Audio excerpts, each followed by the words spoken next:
এই জন কৃষ্ণ ভজে তার মহাভাগ্য। তখন প্রথমে এই শ্লোক বললেন, হরের নাম হরের নাম ওইব কেবলম কলম নাস্তেব নাস্তেব নাস্তেব গতির। এই প্রথম উপদেশ পূর্ববঙ্গের মাটিতেই মহাপ্রভু তপন মিশ্রকে বললেন। সংক্ষিপ্ত। তপন মিশ্র বললেন, প্রভু আমি আরো ডিটেলস আপনার কাছে শুনতে চাই। মহাপ্রভু বললেন, তুমি এখান থেকে কাশীতে চলে যাও। তখন ভাবলেন, প্রভু আমি আপনার সঙ্গে তো নবদ্বীপে যেতে চাই, কাশীতে মায়াবাদী কেউ ভক্ত নেই, মনে মনে ভাবছে, কিন্তু কিছু বললেন। যেহেতু মহাপ্রভু বলেছেন, মহাপ্রভুর আদেশ অনুসারে কাশীতে যান। কারণ মহাপ্রভু জানতেন আমি এখান থেকে ফিরে যাব, বিষ্ণুপ্রিয়ার সঙ্গে আবার বিবাহ হবে, কিন্তু অল্প দিনের ভিতরেই আমি নবদ্বীপ ত্যাগ করে চলে যাব। কাশীতে আমার তার সঙ্গে দেখা হবে। ওখানে উনি জানতেন, কি জানতেন, কাশীতে তপন মিশ্র থাকবে আর সনাতন গোস্বামী আসবে। ওখানে এসে একই প্রশ্ন করবে। কি প্রশ্ন? সাধ্য সাধন তত্ত্ব জানতে চাইবে। তখন আমি এক ঢিলে দুই পাখি মেরে দেব, মানে একই কথাই দুইজনকে শুনিয়ে দেব। সেই জন্য আলাদা আলাদা বললেন না। ওখানে মহাপ্রভুর প্ল্যান। মহাপ্রভু পরে যখন বৃন্দাবনে যাওয়ার পথে গেলেন, আবার ফিরার পথে 2 মাস সনাতন গোস্বামীকে শিক্ষা দিলেন। চৈতন্য চরিতামৃতের 21 অধ্যায় সম্বন্ধ তত্ত্ব, মধ্যলীলার 22 অধ্যায় অভিধেয় তত্ত্ব, 23 অধ্যায় প্রয়োজন তত্ত্ব। আমি বলছি এই জন্য, এই সনাতন গোস্বামীকে যখন মহাপ্রভু শিক্ষা দিলেন, 64টি ভক্তির অঙ্গ বললেন, তার ভিতর নববিধা ভক্তি সর্বশ্রেষ্ঠ এটা বললেন। 64টি ভক্তির অঙ্গের ভিতর প্রথম 3টে কারা কারা জানে? কিছু না জানলে অন্তত এই 3টে জানলে ভালো। আন্দাজে বলছে,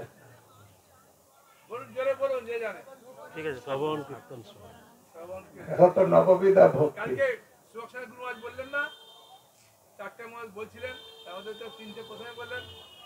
আদৌ গুরুবাশ্রয়, অত দীক্ষা, বিশ্রম দেন গুরু সেবা। এটা হচ্ছে 64টি ভক্তির অঙ্গের প্রথম 3টে। আদৌ গুরুবাশ্রয়, অত দীক্ষা, বিশ্রম দেন গুরু সেবা। এটাই মহাপ্রভু সনাতন গোস্বামীকে বললেন। রূপ গোস্বামী ভক্তির অস্বামিত সিন্ধুতে তাই লিখলেন। কিন্তু মহাপ্রভু এই সনাতন গোস্বামীকে বললেন পঞ্চাঙ্গ ভক্তির অঙ্গের কথা বললেন। সাধু সঙ্গ, নাম কীর্তন, ভাগবত শ্রবণ, মথুরাবাস শ্রীমূর্তির শ্রদ্ধায় সেবন, সকল সাধন শ্রেষ্ঠ। যত 64টি অঙ্গ, যত নববিধা, তার ভিতরে সর্বশ্রেষ্ঠ এই 5টা। তার মধ্যে সর্বশ্রেষ্ঠ না, এই সাধু সঙ্গ, নাম কীর্তন, ভাগবত শ্রবণ, মথুরা বা শ্রীমূর্তি শ্রদ্ধায় সেবন, সকল সাধন শ্রেষ্ঠ। এই 5 অঙ্গ কৃষ্ণ প্রেম জন্মায় এই 5-এর অল্প সঙ্গ। তা আমি প্রথমে বললাম যে যত ভক্তির অঙ্গের ভিতরে, বিশেষ করে এই নবদ্বীপ পরিক্রমায় কেন আচার্যরা বলেছেন এই কার্য কৃষ্ণ ভক্তি প্রদান করবেন? কারণ কেউ যদি এই নবদ্বীপ মণ্ডল পরিক্রমা করে, তাহলে তার এই যে সর্বশ্রেষ্ঠ 5টা অঙ্গ, 5টা অঙ্গই যাচন হয়ে যায়। যেটা আলাদাভাবে একই সঙ্গে করা অন্য কোথাও এত সহজ নয়। কিন্তু নবদ্বীপ পরিক্রমায় ঢুকলেই এই 5টা অঙ্গ যাচন। আর সেই জন্য আমাদের গৌরাঙ্গ প্রেম স্বামী মহারাজ বলেন নবদ্বীপ পরিক্রমা হচ্ছে এমন এক ব্যবস্থা, যেমন আমরা দেখি র মেটেরিয়ালস আনে মেশিনে ঢুকায়, আর একদিক থেকে শেপ হয়ে মডেল হয়ে বের হয়ে যায়। তো বলছে কেউ যদি অভক্ত নবদ্বীপ মন্ডল পরিক্রমায় ঢুকবে, 8 দিন পরে ভক্ত হয়ে বের হয়ে যাবে। কারণ বাড়িতে তিলক করা লজ্জা লাগছে, বিড়ি ছাড়ছে আবার ধরছে, ছাড়ছে ধরছে, মাঝে মাঝে আর আমিষ আহার তো ভাবে না না না আবার ধরে। তো এইরকম যা অভ্যাস, মনে করছে ছাড়বো কিন্তু ছাড়তে পারছে না। কিন্তু যদি এই 8 দিনের জন্য কেউ এই নবদ্বীপ মন্ডল পরিক্রমায় আসবে, সে সব ছেড়ে সাধু হয়ে বাড়িতে যাবে। কেন? এই পঞ্চ অঙ্গ ভগবত ভক্তির বিশেষ অঙ্গ, যা নবদ্বীপ মন্ডল পরিক্রমায় সুন্দরভাবে যাচন হয়। যখনই আপনার অভিধেয় তত্ত্ব সুন্দরভাবে হবে, তখন জীবনে প্রয়োজন বস্তু লাভ হয়ে যাবে। যার জন্য আমাদের ভক্তি করা, যার জন্য সাধু সঙ্গ করা, যার জন্য এত কিছু ত্যাগ করা, তাই কিনা? অনেক অনেক ভক্তদের জীবনে আছে ভক্তি জগতে এসে জামাই বাড়ি যাওয়া বন্ধ হয়ে গেছে, জামাইও শ্বশুর বাড়ি আসা বন্ধ করে দিয়েছে, হয়নি এটা? ভাইয়ে ভাইয়ে ঝগড়া লেগেছে, ও আমিষের দলে আর নিরামিষের দলে, কত বন্ধু বন্ধু ছাড় হয়ে গেছে, হয়েছে কি হয়নি? তাহলে কত কষ্ট করে এই ভক্তি জগৎটাকে টিকিয়ে রাখতে হচ্ছে, তাই কিনা?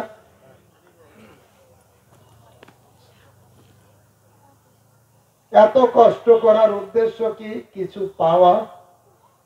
কিন্তু এত কষ্ট করলাম আর কিছু পেলাম না, তাহলে কি হবে? হাতে হেরিকেন,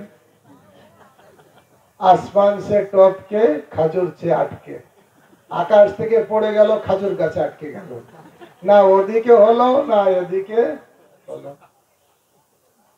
জীবনে এরকম অবস্থা কি ভালো? না। আমাদের লক্ষ্য ন ধনং ন জনং ন সুন্দরী কবিতাং বা জগদীশ কাময়ে, এগুলো চাই না। কিন্তু চাই তো কিছু, একেবারে আমি বোকা নয়, চাই তো কিছু, নাকি? কিছু চাই না, চাই মম জন্মানি জন্মানীশ্বরে প্রভু তব পদ যুগে মোর নিবেদন, নাহি মাগি দেহ সুখ বিদ্যা ধনজন, নাহি মাগি স্বর্গ আর মৎস্য, নাহি মাগি না করি প্রার্থনা কোন বিভূতির লাগি, নিজ কর্ম গুণ দোষে যে যে জন্ম পাই, জন্মে জন্মে যেন তব নাম গুণ গায়। দেখুন স্বাভাবিকভাবে আমাদের বিষয় টাকা পয়সা পরিবারের প্রতি আকর্ষণ আছে, আছে কি নেই? এই জন্ম থেকে স্কুল কলেজে গিয়ে শিখতে হয় না। তাই আমাদের আচার্যরা বলছেন, বিষয়ে যে প্রীতি এবে আছয় আমার, সেই মতো প্রীতি হোক চরণে তোমার। আর এই প্রীতি ভাবটা কিছুর দ্বারা অনেক সময় ব্যাহত হয়ে যায়। ভক্তি করছি, অনেক টাকা হাতে এসে গেল, টাকা এসে গেছে, আর কে দেখে আমাকে, ভক্তি উল্টা পাল্টা হয়ে যায়, হয় না অনেকে? আবার দেখা যায় ভক্তি করছি, হঠাৎ জীবনে কোনো বিপদ আসতে পারে। পঞ্চপাণ্ডবের বিপদ আসেনি, হরিদাস ঠাকুরের বিপদ আসেনি, জীবনে আসতে পারে, আর তখনই ভক্তি হারিয়ে যায়। এই জন্য ভগবানের কাছে প্রার্থনা করছেন আচার্যরা, বিপদে সম্পদে তাহা থাকুক সমভাবে, দিনে দিনে বৃদ্ধি হোক নামের প্রভাবে। আবার এই জীবন তো দোদুল্যমান, কখনো বিপদ কখনো সম্পদ, কখনো বিপদ কখনো সম্পদ, কিন্তু দুই অবস্থায় যেন আমি নিজেকে ভক্তি লাইনে টিকে থাকতে পারে। পশু পাখি হয়ে থাকি স্বর্গে বা নিরয়ে, তব ভক্তি রহু ভক্তি বিনোদ। আমরা ভক্তি লাভ করার জন্য এসেছি, উদ্দেশ্য একটাই, কৃষ্ণ প্রেম লাভ করা। আর তার জন্য এই পঞ্চবিধ ভক্তির যে অঙ্গটা, এই যাজন করা খুবই দরকার। আমি অল্প একটু আলোচনা করি, যেটা হচ্ছে সাধু সঙ্গ। আমরা এই নবদ্বীপ মন্ডল পরিক্রমায় কাদের সঙ্গ পাচ্ছি? আর এটাই হচ্ছে ভক্তি লাভের মূল। কৃষ্ণ ভক্তির জন্ম মূল হয় সাধু সঙ্গ।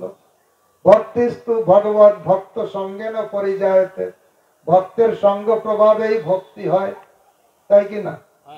করোনা রোগীর কাছে গেলে কি হয়? আর জ্ঞানীর কাছে জ্ঞান পাবেন, আর ধনীর কাছে ধন পাবেন, ভক্তের কাছে ভক্তি পাবেন। আপনার যেটা দরকার সেই রকম ব্যক্তি খুঁজতে হবে। তাই ভক্তি লাভ হয় ভক্তের সঙ্গ প্রভাবে। অনেক ভাগ্যের ফলে এই সৎসঙ্গ লাভ হয়। সৎসঙ্গ প্রাপ্যতে পঙ্গি সুকৃতির পূর্ব সঞ্চিতা। পূর্ব জীবনে যাদের অনেক সুকৃতি সঞ্চয় থাকে তারাই সাধু সঙ্গ পায়। সাধারণত পূর্ব জীবনে স্বীকৃতি ছাড়া হয় না। প্রভুপাদকে বিদেশি ভক্তরা জিজ্ঞাসা করছিলেন, প্রভুপাদ জানি তো স্বীকৃতি না থাকলে ভক্ত হওয়া যায় না, তা আমরা কি করে ভক্ত হলাম? আমাদের জীবনে তো কোনোই স্বীকৃতি ছিল না, নারকীয় পরিবেশে ছিলাম। বলছে আমি পকেটে করে স্বীকৃতি এনে দিলাম। তা আসলে এই জগতের মানুষ উদ্ধার পেতে পারে শুধু সাধুর কৃপায়। অনেকে বলতে পারবেন, জিজ্ঞাসা করলে আমাদের দুঃখের কারণ কি, কেন আমরা কষ্ট পাই, কি বলবেন?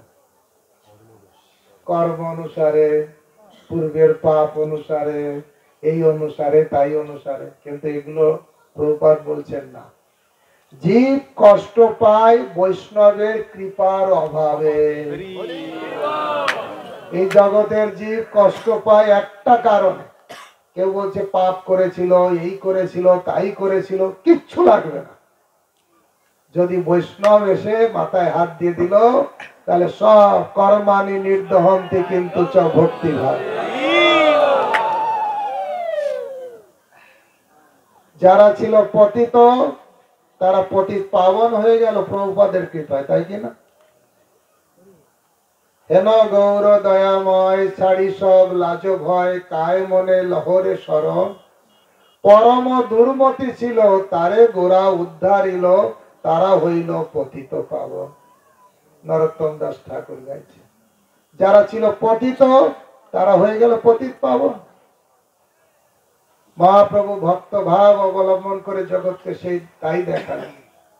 নিত্যানন্দ প্রভু যখন জগাই বাধাইকে দেখলেন, তার খবর নিলেন, কে এই দুইজন?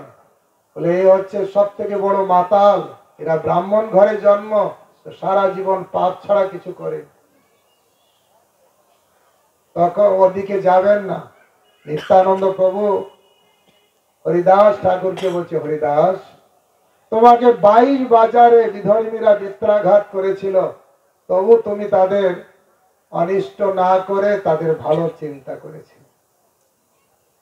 ভগবান সুদর্শন চক্র পাঠিয়ে দিয়েছিলেন বিধর্মীদের কেটে খান খান করার জন্য। সুদর্শন চক্র এসে অপারক হয়ে গেল। কার কথা শুনবো? ভগবানের কথা শুনবো না ভক্তের কথা? ভগবান বলেছে তাদের মারো, আর এখানে ভক্ত হাত জোড় করে বলছে, হে প্রভু এরা অবুঝ, এরা কিছু জানে না, এদেরকে আপনি ক্ষমা করে দিন। তাই সুদর্শন চক্র বুঝতে পেরে যে না, ভক্তের কথাই শোনা উচিত, তাই অপারক হয়ে ফিরে গেল। তা বলছে তোমাকে 22 বাজারে বেত্রাঘাত করেছিল তারা, তবু তাদের তুমি ক্ষমা করেছিলেন।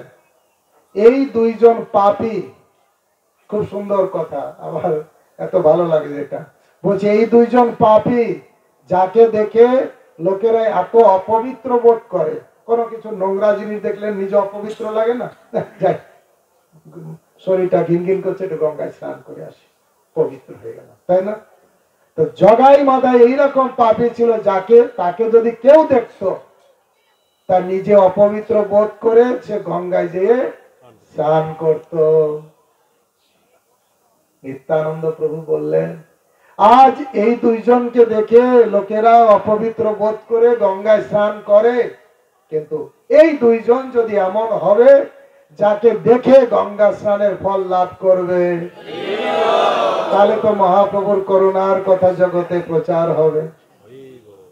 চলো আমরা তাই করি। আর তাই করেই ছাড়লো, তাই কিনা? যারা ছিল পতিত হয়ে গেল, ঠিক আছে, প্রভুপাদের তাই আমরা দেখি, যারা পতিত তারা হয়ে গেল,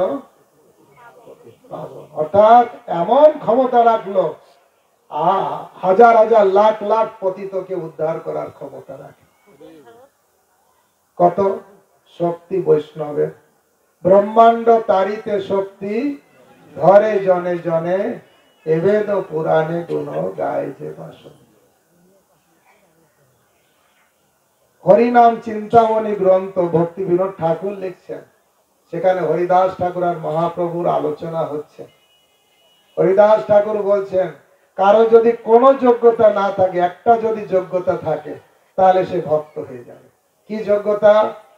কিছু করতে হবে না, যেখানে ভগবানের কথা হবে, সাধুরা হরি কথা বলবে, আর যারা শুনছে তাদের ভিতরে চুপ করে বসে থাকতে হবে। তাহলে কি হবে?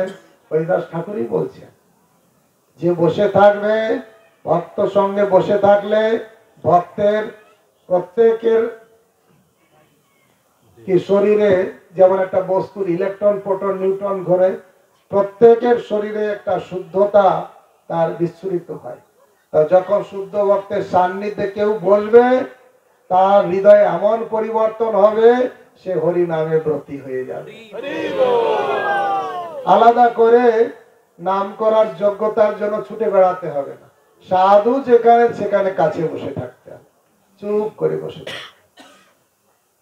আপনারা দেখেছেন ভাগবতমে নারদ মুনি ব্যাসদেবকে উপদেশ দিয়ে দিতে যে কি বলল, যে আমি ছিলাম দাসী পুত্র, কি করে নারদ হলাম? কি করে বলুন তো? ওই সাধুর কাছে গিয়ে। তাহলে বেদান্ত তাদের কাছে যে তাদের একটু সেবা করে। তাই ভক্তগণ, সাধু সঙ্গ সর্বশাস্ত্রে কয়, লবমাত্র সাধু সঙ্গে। আর এই সাধু সঙ্গ মনে হয় পৃথিবীতে সর্বশ্রেষ্ঠ না, হতে পারে ব্রজমন্ডল এরকম আছে, কিন্তু এইরকম একটা বড় সাধু সঙ্গের অ্যারেঞ্জমেন্ট আর কোথাও আছে? থাকতে পারে, অনেক সময় বিভিন্ন রিট্রিট করে, রাশিয়ায় শুনেছি, কিন্তু ধামে, তাও আবার ধামে, আবার সাধু সঙ্গে, আবার গুরু বৈষ্ণবের সঙ্গে, এটা আমাদের জন্য অনেক অনেক সৌভাগ্যের বিষয়। সাধু সঙ্গ আমাদের হচ্ছে কি হচ্ছে না? যদি টেন্টে ঘুমিয়ে থাকে তাহলে হবে না। যখন ডাকবে, হরি কথা শুনুন, আসুন আসুন প্রভুরা, হাতে ধরি পায়ে ধরি আসুন, প্যান্ডেলে আসুন, তাও কিছু ভক্ত তো টেন্টে থেকেই যায়। কিন্তু যারা বুদ্ধিমান তারা এই সুযোগের সদ্ব্যবহার করে। পরের বার কি হবে না হবে ঠিক আছে, করোনার কি হবে, না ভরুণা আসবে কি নরুণা আসবে, কি রাজনৈতিক পরিস্থিতি, কি সামাজিক পরিস্থিতি কি হবে, এই জন্য যা পাওয়া গিয়েছে তাড়াতাড়ি নিয়ে নেওয়া দরকার, হরি বেশি করে নেওয়া দরকার। তাই সাধু সঙ্গ আর কি, নাম সংকীর্তন, এই নবদ্বীপ পরিক্রমা সারা দিন ধরে হরে কৃষ্ণ কৃষ্ণ কৃষ্ণ কৃষ্ণ হরে হরে, হরে রাম রাম রাম হরে হরে। হরিনাম সংকীর্তন হচ্ছে, তাও শুদ্ধ ভক্তের মুখ থেকে, সাধু সঙ্গে। অনেকে বলবেন আমি তো বাড়িতেও হরিনাম করি, কিন্তু আচার্যরা বলছেন একাকী আমার নাহি পাহাই বল, হরিনাম ও সংকীর্তন। হরিনাম শ্রেষ্ঠ পন্থা ভগবানকে লাভ করার, কিন্তু একাকী হবে না। সাধু সঙ্গে কৃষ্ণ নাম এই মাত্র চাই, সংসার জিনিতে আর কোন বস্তু নেই। একাকী হবে না। শাস্ত্রে বলছে অসৎ সঙ্গে কৃষ্ণ নাম নাহি হয়, নাম অক্ষর বাহিরায় বটে, নাম কভু নয়। অসৎ সঙ্গে হরিনাম হবে না, নামের অক্ষরটা বের হবে কিন্তু ওটা প্রকৃত নাম নয়। নাম শুদ্ধ নাম হয় ভক্ত সঙ্গে, সাধু সঙ্গ, নাম কীর্তন আর ভাগবত শ্রবণ। ভাগবত কথা শ্রবণ হচ্ছে কি হচ্ছে না? সারাদিন ধরে মহারাজ গণ প্রভুরা কত সুন্দর সুন্দর কথা বলছেন, আর এটা শুনতে হবে। আমাদের মুখ কয়টা দিয়েছে ভগবান, কিন্তু কান দুটো। এই জন্য ভগবান মুখ দিয়ে ঢুকবে না, ভগবান অন্য কোন দ্বার দিয়ে ঢোকে না, ভগবান দুটো দরজা দিয়ে ঢোকে। আমাদের তো 9টা দরজা আছে নাকি, তার ভিতরে দুটো দরজা দিয়ে ভগবান ঢোকে। কোন দুটো? আচার্যরা বলছেন কর্ণরধ পথ দিয়া, হৃদি মাঝে প্রবেশিয়া, পরিচয়ে সুধা অনুপম, সখী কেবা শোনাইল শ্যাম নাম, কানের ভিতর দিয়ে মরমে পশিল গো, আকুল করিল মনপ্রাণ। এই কান দিয়ে ঢোকে আর হৃদয়ে এসে ভগবান বসে যায়। কারা কারা চান যে আমার হৃদয়ে ভগবান বসে থাকুক? একদম বসিয়ে নিয়ে ঘরে নিয়ে যেতে চান কারা কারা? কিন্তু আছে কি হৃদয়ে? আমি তো বলি সাধুদের হৃদয়ে আছে, ভক্তের হৃদয়ে ভগবান আছে। তো আমি তো অধম, আমার হৃদয়ে ভগবান নেই, তাহলে আমাকে কি করতে হবে? ওই সাধুর হৃদয় থেকে ভগবান আমার হৃদয়ে ট্রান্সফার করতে চাই, কি করে হবে? কি সে পন্থা? ভক্তগণ, তোমার হৃদয়ে সদা গোবিন্দ বিশ্রাম। ভক্তের হৃদয়ে ভগবান বসেই আছে। নাহং তিষ্ঠামি বৈকুণ্ঠে যোগিনং হৃদয় ন চ, মদ ভক্ত যত্র গায়ন্তি তত্র তিষ্ঠামি নারদ। তা সেখানে ভগবান আছে ভক্তের হৃদয়ে। এখন ভক্তের হৃদয়ে ভগবান আছে, ভগবানকে কি করে আমার হৃদয়ে আনবো? ভক্ত যখন হরি কথা বলে, কি মাথা থেকে বলে না হৃদয় থেকে বলে? জাগতিক জ্ঞান এই মাথা খারাপ হলে সব শেষ। বয়স্ক ডাক্তার বুঝতে পারে না জ্বর হলে কোন ট্যাবলেট দিতে হয়, অথচ বিরাট বড় ডাক্তার ছিল, বয়সের খাতিরে ব্রেন ঠিক নেই। কিন্তু আধ্যাত্মিকতা ব্রেনে না, হৃদয়ে। দিব্য জ্ঞান হৃদয়ে প্রকাশিত না, ব্রেনে প্রকাশিত না। কোথায় প্রকাশিত? যার হৃদয় যত শুদ্ধ, দিব্য জ্ঞান সেখানে প্রকাশিত হয়। তা ভক্ত যখন হরি কথা বলেন, মাথা থেকে বলেন না, হৃদয় থেকে বলেন। আর হৃদয়ে কে বসে আছে? ভগবান বসে আছে। ভক্ত যখন হরি কথা বলে, হৃদয় থেকে বলেন, তখন হৃদয়ে ভগবান বসে আছে, ওই হরি কথার মাধ্যম দিয়ে বের হয়। বের হয়ে দেখে কারা খুব মনোযোগ সহকারে ভক্তি সহকারে ভগবানের কথা শুনছে, তার কানের ভিতর দিয়ে ঢুকে তার হৃদয়ে বসে যায়। তাহলে বোঝা গেল আমার হৃদয়ে কি করে আমি ভগবানকে ট্রান্সফার করে নিয়ে নেব?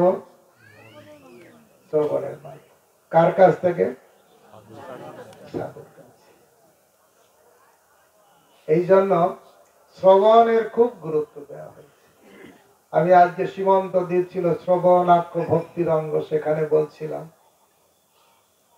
ভাগবতমের শ্লোক আছে, সুন্দর করে ধর্ম করলাম কিন্তু হরি কথাই রুচি হলো না, কি বেকার। ধর্ম সনষ্ঠিত পুংসং বিশ্বক্সেন কথা সুজ নৎপাদয়ে যদি রতিং শ্রময়ে বহি কেবল।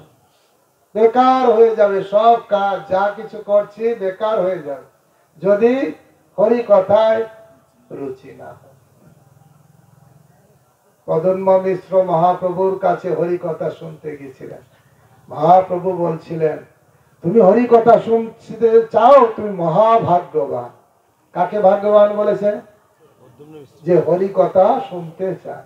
তারপরে শ্লোকটা আবার দিয়েছে, যার হরি কথায় রুচি সেই ভাগ্যবান। জগতে অনেক কিছু ভালো, কেউ রান্না করতে জানে, কেউ ভালো এই করতে জানে, ভগবানের সিঙ্গার রুচি, এটা সেটা করতে জানে, কিন্তু সব থেকে যে যোগ্যতাটা ভক্তি জগতে খুবই দরকার সে হচ্ছে নিষ্ঠা সহকারে। কালকে ভক্তি পুরুষোত্তম মহারাজ বলছিলেন, অনেকেই শোনে, শুনতে এসে শুয়ে যায়, শ্রোতা নাকি শুয়ে যায়। কারণ যদি হয় কৃষ্ণ কথা, বজ্র যেন পড়ে মাথা, ঘুমে ঘুমে তল্লাশ ও বালিশ। আসলে কাহিনী আছে, প্রভুপাদ যখন হরি কথা বলছিলেন, একদিন হিপি এসেছে, সামনে বসেছে, বসে হরি কথা শোনার একটু পরেই ও ঘুমিয়ে গেছে। পুরো হরি কথা হয়েছে, লাস্টে প্রভুপাদ যখন নিতাই গৌর হরি বল বলে উঠেছে, ও উঠেছে, তখন দেখছে স্বামীজি তখন খুঁজছে, স্বামীজি কোথায়, স্বামীজি কোথায়? কেন না, স্বামীজির ভিতরে সামথিং মিরাকেল, ওনার ভিতরে একটা মিরাকেল পাওয়ার আছে। তুমি কি করে বুঝলে? তোমাকে তো দেখলাম ঘুমালে। ওইটাই তো আমার, আমি গত 6 মাস ঘুমের ট্যাবলেট খেয়ে ঘুমাতে পারি না, কিন্তু আজ আমার এত সুন্দর ঘুমটা হলো, এর থেকে বোঝা যাচ্ছে ওর ভিতর, ওনার ভিতর পাওয়ার আছে। তা আসলে এটা হচ্ছে রামচন্দ্র যখন কুম্ভকর্ণকে বধ করেছেন, 6 মাস ঘুমাতো, একদিন জাগতো, আবার 6 মাস ঘুম। কুম্ভকর্ণকে মারাতে সবাই খুশি, কিন্তু একজন খুব অখুশি, নিদ্রা দেবী, যে আমার এত সুন্দর শেল্টার ছিল নষ্ট হয়ে গেল। রামচন্দ্রের কাছে এসে বলছে, প্রভু আমার জায়গা কোথায়? আমি তো এত সুন্দর জায়গা ছিল, ঘুমাতো আমি, এবং আমি ওনার সঙ্গে থেকে অনেক অপবিত্র হয়ে গেছি, আমি একটু পবিত্র হতে চাই, তার একটা পন্থা বলুন, আর একটা জায়গাও দিয়ে দিন, যারা হরি কথা শুনবে তাদের উপরে বসে যাবে, তাহলে তারা ঘুমালে তুমি সেখানে বসে শুনবে, আর শুনে তুমিও শুদ্ধ হবে। কিন্তু আসলে ঘুমটা আসা স্বাভাবিক, কিন্তু কেউ যদি মনোযোগ সহকারে চেষ্টা করে তাহলে ঘুমটাকে অভ্যাসের মাধ্যমে এড়িয়ে নিতে পারে। কারণ তাতে টেস্ট পাওয়া দরকার, আনন্দ পাওয়া দরকার, শোনার আগ্রহ থাকা দরকার, তাহলে ঘুমটা ধারে কাছে আসবে। তাই শ্রবণটা আমাদের আধ্যাত্মিক জগতে অবশ্যই বড় একটা অঙ্গ। শ্রবণ থেকেই ভক্তিটা শুরু হয়। আপনারা যেটা বলছিলেন শ্রবণ কীর্তন, যে ভালো শ্রবণ করবে সে ভালো কীর্তন করবে, যে শ্রবণ করবে তার ভালো কীর্তন হবে, তখন তার স্মরণ ভালো হবে। কীর্তন প্রভাবে, স্মরণ স্বভাবে। অনেকে বলে না আমি বৃন্দাবনের লীলা স্মরণ করব, বসে বসে স্মরণ করছি, অনেকেই কিন্তু ভক্তিনাথ ঠাকুর তার বৈষ্ণব কেতে বলছেন এইভাবে স্মরণ হয় না। আমি কৃষ্ণের কথা স্মরণ করতে গেতে ঘরের কথাই স্মরণ হয়ে যায়। কিন্তু সত্যিকারে কৃষ্ণ স্মরণ আসবে কখন? কীর্তন প্রভাবে, স্মরণ স্বভাবে। কেউ যখন ভালো শ্রবণ করবে সে ভালো কীর্তন করবে, ভগবানের নাম গুণগান সে কীর্তন করবে, আর তখন তার স্মরণ আসবে, স্বাভাবিক স্মরণ আসবে। তাই সাধু সঙ্গ, নাম কীর্তন, ভাগবত শ্রবণ। কারণ ভাগবত শ্রবণ করলে ভগবানকে তাড়াতাড়ি পাওয়া যায়। যখন কৃষ্ণ জগৎ থেকে অপ্রকট হবেন জানতে পেরে উদ্ধব খুব কান্না করছে। কৃষ্ণকে তো খুব ভালোবাসেন, আর এত তার কথা চিন্তা করেন, উনি পুরো কৃষ্ণের কালার হয়ে গেছে, প্রিয় ভক্ত, খুব কান্না করছে। তখন ভগবান বলেন, উদ্ধব তুমি কান্না করেও না, আমি তো যাব, কিন্তু আমি যাওয়ার আগে তোমাকে ভাগবত কথা বলে যাচ্ছি। এই ভাগবত কথা আমি চলে যাওয়ার পরে যখনই তুমি স্মরণ করবে, এখন তুমি যেমন দেখছো তখন তুমি আমাকে তেমন দেখতে পাবে।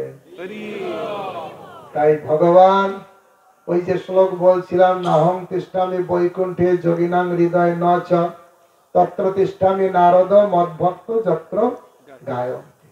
রাধা গোবিন্দ মহারাজ এই গায়ন্তি গায়ন্তি কয়েকবার উচ্চারণ করে করে বলছিলেন। যেখানে ভক্তরা ভগবানের গুণগান করে সেখানে ভগবান একদম এসে বসে যায়। এই জন্য ভগবান কোথায়? ভগবানের কথায়। উত্তরটা পরের লাইনে বলা হলো। ভগবান কোথায়? প্রশ্ন, উত্তর ভগবানের কথায়। যেখানে ভগবানের কথা সেখানে ভগবান। আপনারা শুনলে অবাক হবেন যে যখন মথুরা মন্ডলের রাজা বজ্রনাথ রাজা হলেন, পরীক্ষিত মহারাজ তো হস্তিনাপুরের রাজা, তিনি দেখছেন সুনসান, হঠাৎ দেখছেন মহিষীরা বৃন্দাবনে ঘুরে বেড়াচ্ছে। তার ভিতরে সবাই খুব দুঃখিত কৃষ্ণের বিরহে, কৃষ্ণ নেই সেই রকম, কিন্তু একজন খুব একদম উৎফুল্ল, তিনি হচ্ছেন কালিন্দী। সমস্ত মহিষীরা কালিন্দীকে জিজ্ঞাসা করছে, কালিন্দী তুমি, আমরা কৃষ্ণ চলে গেছেন, কৃষ্ণের বিরহে আমরা সবাই কাতর, কিন্তু তোমার ভিতরে কোনো বিরহই নেই, তুমি সবসময় আনন্দিত কেন? বলছে তোমরাও এরকম আনন্দিত থাকতে পারবে, আমি তো কৃষ্ণের বিরহই বোধ করি না, আমি সবসময় তো কৃষ্ণের উপস্থিতি অনুভব করি, কি করে আমাদের এরকম হবে? ভাগবত কথা শুনতে হবে, ভাগবত কথা শুনলেই কৃষ্ণের উপস্থিতি অনুভব হবে।